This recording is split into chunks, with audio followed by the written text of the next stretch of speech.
work friends and I were out at our favorite pub last night. Not a really fancy place, but, cheap beer and close enough to home that I don't have to drive. The night started out normally enough, the four of us crammed into a small table off in the corner, mostly talking shop and shitting on our boss. Being this was the middle of the week, there weren't too many other people around. Maybe around 8 or 9 others in the whole place. Everybody just kinda keeping to themselves, sort of people you'd expect to see in a pub on a Wednesday. Anyway, from where I'm sitting, I have a pretty good view of the TV behind the bar. Jesse the bartender is kinda lazily flipping through the channels and passes by our local news channel. There's a brief burst of orange and red on the screen, which I register as a fire happening somewhere, which then disappears as Jesse switches over to the next channel. Something about the image looks oddly familiar though. "Hey Jess, can you switch that back?" I call out to her. The news comes back on, and suddenly I recognize the building in the frame. It's my building, and it's burning. "Holy shit," I say, loudly enough that a few people follow my gaze to the television. "That's my apartment." The crowd in the bar falls kinda quiet, everybody staring up at the screen now. The screen shows a wide shot of the outside of my building. The camera must be set up on the north end of the block because I recognize a lot of the shops on the ground floor. Property management, dry cleaner, convenience mart, etc. The top left corner of the building is aflame. It's not a huge fire by any means, but it looks like a few units between the top 4 floors or so have already been engulfed by the flames. "Jesus, man," one of my coworkers says. That sucks." There's an uncomfortable murmur of agreement that passes around the table. I mean, I don't blame them. I wouldn't know what to say in this situation either. "Yep, I agree," just as awkwardly. Thankfully, my apartment is only about halfway up and located on the west side of the building. I cross my fingers hoping my stuff will be okay. The camera cuts to a reporter on the scene. He's standing a little further away. Looking at the shops in the background, I can tell he's across the street on the northwest corner of the building. "Firefighters are expected on the scene any moment," he's saying, "and hopefully they'll be able to contain this horrible inferno before it spreads any further. As I was saying before, it's very fortunate that everyone was able to evacuate the building before things got too bad, or who knows what tragic events may have unfolded." He's really laying it on thick, my other coworkers joke. I chuckle a bit. All things considered at the moment, it really didn't seem all that bad. But then, a few moments later, hang on, the reporter on TV says. "We're getting some updated information. It seems..." "Hang on one moment while we readjust the camera." The previously locked down camera starts to shift, the angle focusing on an area of the building about halfway up the west side. All the lights in the building are out except for one.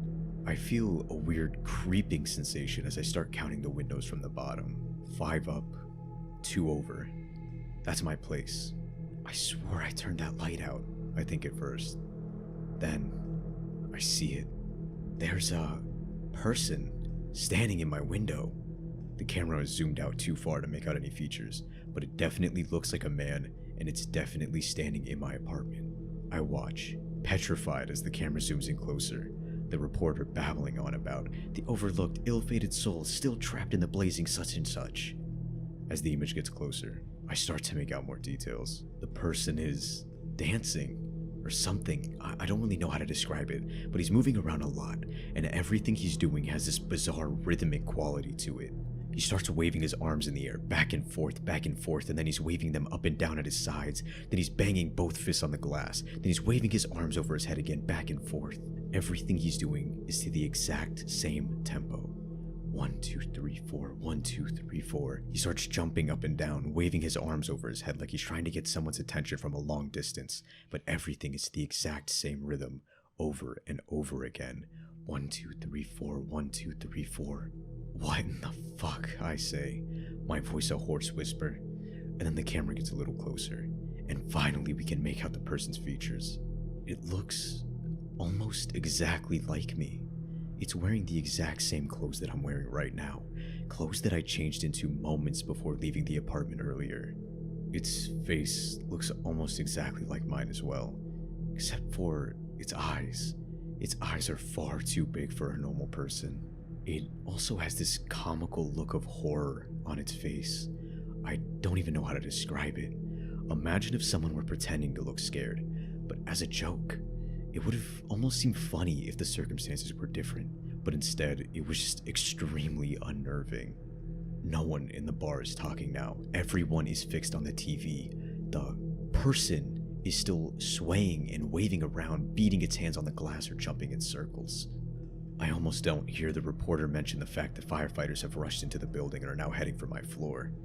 Oh God, I think, without really understanding what was happening. Please don't go in there. I stare, transfixed at the screen. From this angle, you could just barely see the top of my front door through the window, not too far behind where this creature is flailing around. Right now, it is holding its face in its hands and shaking its head from side to side, as if saying no. Suddenly, the door behind it bursts open as, presumably, the firefighters have entered my apartment. The creature stops moving. For a second, I see its expression change. The comical look of horror is gone, replaced by a huge smile filled with enormous, pointed teeth. Then, the lights go out. We all just sat there, staring at the screen as the camera slowly zoomed out from the now dark window.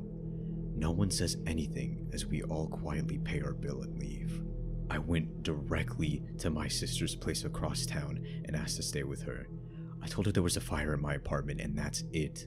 When I tried to find footage from the news online later that night, it seemed like they had edited the last part out. I don't know if any of you on this subreddit know what that thing was, but I hope they didn't put out that fire. I hope they let the whole fucking place burn to the ground.